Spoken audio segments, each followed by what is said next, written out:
Daily नए नए launches आ रहे हैं मार्केट के अंदर। कभी M3M लॉन्च हो जाता है, कभी अडानी लॉन्च हो जाता है, कभी DLF लॉन्च हो जाता है and back to back launches मिल रहे हैं। प्रॉपर्टी का प्राइस समवेयर अराउंड इतना ज़्यादा छोटा पहुंच चुका है, कहीं एकदम से प्राइस डिप डाउन हो जाए, जो मैंने इन्वेस्टमेंट करी हुई है, अपना हार्ड एंड मनी लगाया हुआ है, कहीं वो मेरा प्राइस आपका नीचे ना हो जाए, कहीं मेरा प्रॉपर्टी में जो मैंने पैसा लगाया हुआ है कहीं लॉस में ना चले जाए। Lots of negativity about residential and commercial investment, but still confuse कि प्रॉपर्टी लें या नहीं लें, क्योंकि मार्केट के अंदर ऑलरेडी इतना ज़्यादा लोगों ने डरा के रखा हुआ है कि डेट आपका इन्फ्लेशन आ गया, बबल आ गया, ये हो जाएगा, ये प्राइस मेरा नीचे तो नहीं चला जाएगा। Hello everybody, welcome back to my channel. My name is Ashish Kumar and आज की वीडियो में बात करने वाले हैं कि आपको इन्वेस्टमेंट अभी इस टाइम करना चाहिए या नहीं करना चाहिए। सो जनरली इन्वेस्टमेंट स्टार्ट करने से पहले मैं ये कहता हूँ कि ये क्वेश्चन आप अपने आप से करो कि आपको क्या लगता है, सच में मार्केट गिरेगी? अगर मार्केट गिरेगी तो किस हद तक गिरेगी, आपको ये सारी चीज़ें समझनी पड़ेगी। बट समझने से पहले आपको दायरा बढ़ाना पड़ेगा। अगर आप पर्टिकुलरली गुड़गांव को लेके सोचोगे तो मैं बोलूँगा कि डैट आप गलत सोच रहे हो। आपको पूरा मैथ समझना पड़ेगा कि डैट जो इन्फ्लेशन होता है, जो बबल होता है, वो उसका इफेक्ट कैसे आता है। सो जनरली आज मुझे क्या लगता है, जो रियल एस्टेट की मार्केट है वो ऑलरेडी दो लोगों से कंट्रोल होती है। पहला आता है बिजनेसमैन, दूसरा आता है politician. Politician as an election, जब इलेक्शन मार्केट के अंदर आया है, जब we have seen a tremendous growth in terms of infra, सड़कें बननी शुरू हो जाती हैं, आपका काम दिखना शुरू हो जाता है। इनफैक्ट बिल्डर्स इलेक्शन से पहले देखो कभी भी अपनी प्रोजेक्ट सबसे ज़्यादा लॉन्च करते हैं। डेट्स द मेन रीज़न कि दिल्ली एनसीआर के अंदर पहली बार इतने सारे नए नए लॉन्चेस आ रहे हैं back to back every month. It means कि जो मार्केट ऑलरेडी तेजी पे इन्होंने चलाई हुई है, आज वो मार्केट तेजी पे है। इट मीन्स कि कहीं ना कहीं पैसा बहुत तेजी से आ रहा है, पैसा ग्रो हो रहा है, आ रहा है एंड बीच में एक जगह आके रुकेगा भी। इसमें you have to be wise कि वाइल डूइंग द इन्वेस्टमेंट, आज अगर बिल्डर कोई कोट कर रहा है 16,000 रुपये पर स्क्वायर फीट, सो वो 16,000 स्क्वायर फीट जब गलत हो सकता है जब उसके आसपास के एरिया का प्राइस आपका 10-11 हज़ार रुपये पर स्क्वायर फीट है। अगर उसके आसपास 16,000 रुपये के आसपास प्राइस है, 12,000, 13,000, 14,000, वो समझ में आता है। अगर इससे कम है तो समझ लो वो प्राइस आपका ज़्यादा है। अगर वहाँ पे आप इन्वेस्टमेंट करोगे, ऑब्वियस सी बात है कि वो बाद में जाके आपको कहीं ना कहीं पिंच करेगा। सेकंड, जो लोग आज मार्केट के अंदर कह रहे हैं कि बबल है, इन्फ्लेशन है, बट मेरे अकॉर्डिंग आज कोई भी आप गुड़गांव का पार्ट ले लो, whether it's Dwarka expressway, SPR या golf course extension, we have seen कि SPR पे आपका काम शुरू हो चुका है, द्वारका एक्सप्रेसवे ऑलमोस्ट 80% कंप्लीट हो चुका है, एक्सटेंशन पे वी हैव सीन कि DLF का बोर्ड लगते ही आपकी सड़कें अच्छी बन चुकी है।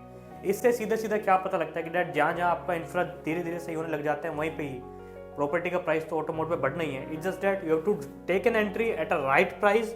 अगर राइट प्राइस पे ले रहे हो then definitely you are earning the money, otherwise you are losing your money. While investing your money you have to understand the terms. आज कोई भी सोसाइटी आती है जनरली 5 साल लेती है डिलीवर करने में, एंड वी हैव सीन कि 5 साल के अंदर जो उसके अंदर एप्रिसिएशन आता है। Just take an example of any society.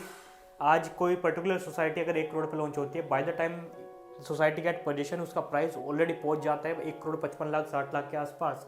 It means कि 50 से 60 लाख रुपए का जो एप्रिसिएशन आता है, ये जो बीच का एप्रिसिएशन आता है, इन्वेस्टर यहाँ पे अपनी पैसा जेब में डाल के ले जाता है। जो एंड यूज़र आता है, जो फर्स्ट बायर होता है, वो भी कहीं ना कहीं अपनी पॉकेट में पैसा डाल लेता है, बट जो बीच में एंट्री करता है वो वहाँ पे आके फंस जाता है। एंड जब वो बंदा वहाँ पे एंट्री करता है, उसके माइंड में एक क्वेश्चन आता है कि डैट लॉन्च प्राइस तो यार 1 करोड़ रुपये था, आज इसका प्राइस 1 करोड़ 55 लाख रुपये है। अगर ये प्राइस मुझे 1 करोड़ 25 लाख में मिलता है जब मैं लेता हूँ, वरना मैं नहीं लूँगा। सो आपका क्वेश्चन यहाँ पे सही है। उसमें सिचुएशन में आपको सिर्फ इतना करना है, you have to wait for a right time.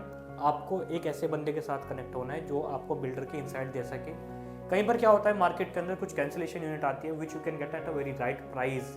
सो वो इतनी नहीं आती है, बट जिसको मिलती है बंदा वहीं पे पैसे कमा जाता है। Last but not the least, while doing the investment on Dwarka expressway, new Gurgaon, SPR और एक्सटेंशन, जो भी आपका मन करे, पहले दूसरे की सुनने से पहले अपनी सुनो। पहले आप देखो आपके पास कितना कैपिटल है, दूसरा आप अपने कैपिटल से चाहते क्या हो। You are looking as an end user point of view, और you are looking as a rental from the property, और you are looking as an appreciation point of view, या आप शॉर्ट टर्म देख रहे हैं ट्रेडिंग के लिए, long term देख रहे हैं। ये 4-5 फैक्टर होते हैं, अपने माइंड में रखो। जब आपको इनकी पूरी क्लैरिटी हो जाए कि मैं अपने पैसे से ये चाहता हूँ, देन उसके बाद प्रॉपर्टी फाइंड आउट करो। हाँ, थंब रूल रखो, go for a good builder, go for a good location, go with a right person, and of course जो मार्केट को अंदर से समझता हो। मार्केट को आज 3 लोग ऑपरेट कर रहे हैं। पहला आता है बिल्डर, दूसरा आता है कोलैबोरेटर, एंड तीसरा आता है इन्वेस्टर, जो मैंने आपकी अपनी अर्लियर वीडियो में बताया था। जो इन तीनों के बीच का गैप समझ के आपको राइट डील दे सकता है, वहाँ पे पैसा लगाओ, वहाँ पे पैसा बनता है। अदरवाइज अगर आप अपना पैसा लगा रहे हो देन डैम श्योर ये हो सकता है कि डेट आप पैसा जरूर बनाओगे इस मार्केट के अंदर, बट इतना नहीं बना पाओगे जितनी आपकी एक्सपेक्टेशन है। वाइल डूइंग द इन्वेस्टमेंट आज हर कोई बंदा ये कहता है कि अगर आज मेरा मीडिएटर अच्छा है ना तो मैं प्रॉपर्टी अच्छी ले रहा हूँ, मेरे डॉक्यूमेंटेशन में कोई दिक्कत नहीं आएगी। It's just that it's a trust between transparency. Trust अपनी जगह पे है, ट्रांसपेरेंसी अपनी जगह पर है। इन दोनों चीज़ें जहाँ पे आपको मिलेगी वहाँ पे उस बंदे के साथ पैसा लगाओ and try to manage your portfolio. क्योंकि जब पोर्टफोलियो मैनेज आप करवाना शुरू करते हो ना किसी से, वो कंपनी पर्टिकुलरली आपके पोर्टफोलियो पे ध्यान देती है, आपकी प्रॉपर्टी पे ध्यान देती है एंड स्पेशली आपके ऊपर ध्यान देती है आपका पैसा बनाने पे। सो जब ये चीज़ें आप समझना, सोचना और करना शुरू करेंगे then only you can make the money. Otherwise पैसा लगाए जा रहे हो, कोई आपके पास उसका इंडेक्स नहीं है, कोई उसके पास आपका आउटलाइन नहीं है, चार्ट नहीं है, सो डैम श्योर मुझे नहीं लगता उसका कोई वर्थवाइल है। क्योंकि जब एंट्री में तो हर कोई बंदा आपको बता रहा है सर पैसा लगा दो, एग्जिट में कौन बता रहा है? जहाँ पे एग्जिट का रास्ता पहले हो, एंट्री का बाद में, वहाँ पे पैसा लगाओ, उसके साथ पैसा लगाओ, अदरवाइज मत ही लगाओ। क्योंकि अगर आपको कोई रास्ता बता ही नहीं रहे तो मेरे दोस्त आप खुद इतने समझदार है कि आप अपना पैसा अपने आप भी जाकर लगा सकते हो। So this is all about my opinion about the investments, what's going on in the market and if you want to know about like क्या सिचुएशन है, क्या इन्वेस्टमेंट करनी चाहिए, यू कैन कॉन्टेक्ट अस।